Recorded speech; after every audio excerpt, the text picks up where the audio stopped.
जय श्री कृष्ण। आप सभी का हमारे YouTube चैनल पर हार्दिक स्वागत है। आज की इस वीडियो में आप सभी जानेंगे कि साल 2025 में हरियाली तीज का त्यौहार कब मनाया जाएगा, इसके धार्मिक महत्व क्या है, इसकी पूजन विधि क्या है और इस दिन कौन से विशेष उपाय करने चाहिए, और साथ ही जानेंगे इसकी पौराणिक कथा। तो आइए सुनते हैं। सनातन परंपरा में श्रावण मास के शुक्ल पक्ष की तृतीया तिथि को पड़ने वाली हरियाली तीज त्योहार का बहुत ज़्यादा धार्मिक महत्व माना जाता है। नाग पंचमी से 2 दिन पहले मनाए जाने वाले इस पर्व को मुख्य रूप से राजस्थान, मध्य प्रदेश, उत्तर प्रदेश आदि में मनाया जाता है। हरियाली तीज के दिन महिलाएं भगवान शिव और माता पार्वती की पूजा करके सुख सौभाग्य की कामना करती हैं। अब आइए अखंड सौभाग्य का प्रतीक माने जाने वाले इस पावन पर्व की तारीख, शुभ मुहूर्त, पूजा विधि और इससे जुड़ी सभी मान्यताओं के बारे में विस्तार से जानते हैं। साल 2025 में हरियाली तीज यानी तृतीया तिथि का प्रारंभ हो रहा है 26 जुलाई शनिवार रात 10:42 से और तृतीया तिथि का समापन होगा 27 जुलाई रविवार रात 10:41 में। ऐसे में सावन मास के शुक्ल पक्ष की हरियाली तीज का व्रत रखा जाएगा 27 जुलाई 2025 दिन रविवार को।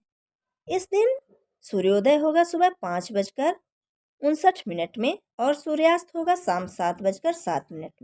इस दिन ब्रह्म मुहूर्त का समय रहेगा 4:23 से 5:11 तक। इस दिन प्रातःकाल की पूजा का शुभ मुहूर्त रहेगा सुबह 4:37 से लेकर 5:40 के बीच में। सायंकाल की पूजा का शुभ मुहूर्त रहेगा शाम 7:15 से 8:18 में। इस दिन राहुकाल का समय रहेगा दोपहर 4:30 से 6 बजे तक।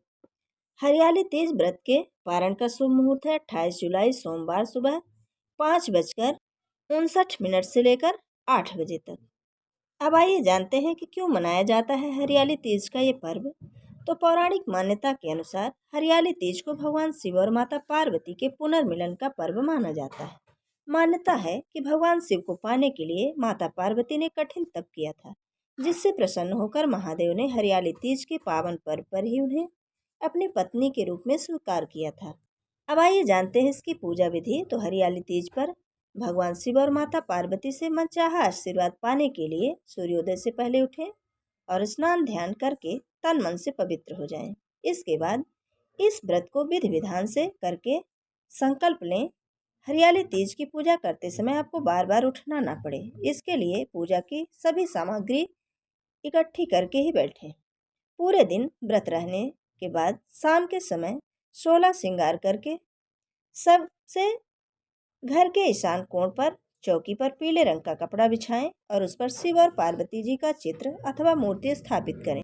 इसके बाद भगवान श्री गणेश का ध्यान करें और अपनी पूजा और व्रत को सफल करने की कामना करें। इसके पश्चात भगवान शिव और माता पार्वती की पुष्प, फल, मिष्ठान आदि से विधि पूर्वक पूजा करें। फिर तीज व्रत की कथा कहें या सुने। पूजा के अंत में आरती अवश्य करें।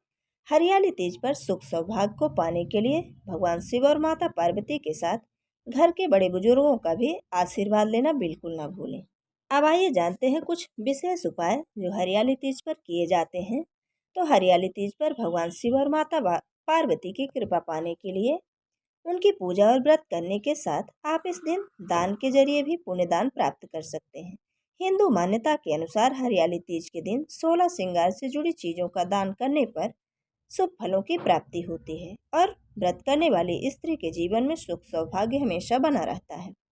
यदि आप पूरी सामग्री दान न कर पाएं तो अपने सामर्थ्य के अनुसार सुहागिन महिलाओं को चूड़ी, बिंदी, मेहंदी आदि दान कर सकती हैं। इसके अलावा इस दिन अन्न और धन का दान भी महत्वपूर्ण माना गया है। हरियाली तीज के दिन महिलाएं निर्जला व्रत रखती हैं। वे पूरे दिन अन्न और जल ग्रहण नहीं करती। इस दिन महिलाएं हरे रंग के कपड़े, चूड़ियां, बिंदी, मेहंदी और 16 श्रृंगार करती हैं। हरा रंग सौभाग्य और समृद्धि का प्रतीक माना जाता है। तीज पर हाथों में सुंदर मेहंदी रचाना भी शुभ माना जाता है। यह स्त्रियों की सुंदरता और सजावट का अहम हिस्सा माना जाता है। इस दिन पेड़ों पर झूले डाले जाते हैं। महिलाएं पारंपरिक गीतों को गाते हुए झूला झूलती हैं। अब आइए सुनते हैं पौराणिक कथा। तो हरियाली तीज की पौराणिक कथा के अनुसार माता सती ने हिमालय राज के घर पर माता पार्वती के रूप में जन्म लिया और उन्होंने बचपन में ही भगवान शिव को पति के रूप में पाने की पूरी कामना कर ली थी। जब माता पार्वती शादी योग्य हुई तो उनके पिता उनकी शादी के लिए योग्य वर की तलाश में लग गए। एक दिन नारद मुनि पर्वतराज हिमालय के घर आए और उन्होंने पार्वती के विवाह के लिए भगवान विष्णु का नाम सुझाया। हिमालय राज ने तुरंत अपनी बेटी की शादी के लिए अपनी रजामंदी दे दी। जब माता पार्वती को ये बात पता चली तो वो चिंतित हो गईं। जिसके बाद माता पार्वती भगवान शिव को पाने के लिए एकांत जंगल में जाकर कठोर तपस्या करने लगी। वहां उन्होंने रेत से शिवलिंग का निर्माण किया और सच्चे मन से आराधना की। इसके बाद माता की तपस्या से प्रसन्न होकर भगवान शिव ने उन्हें उनकी इच्छा पूरी होने का आशीर्वाद दिया।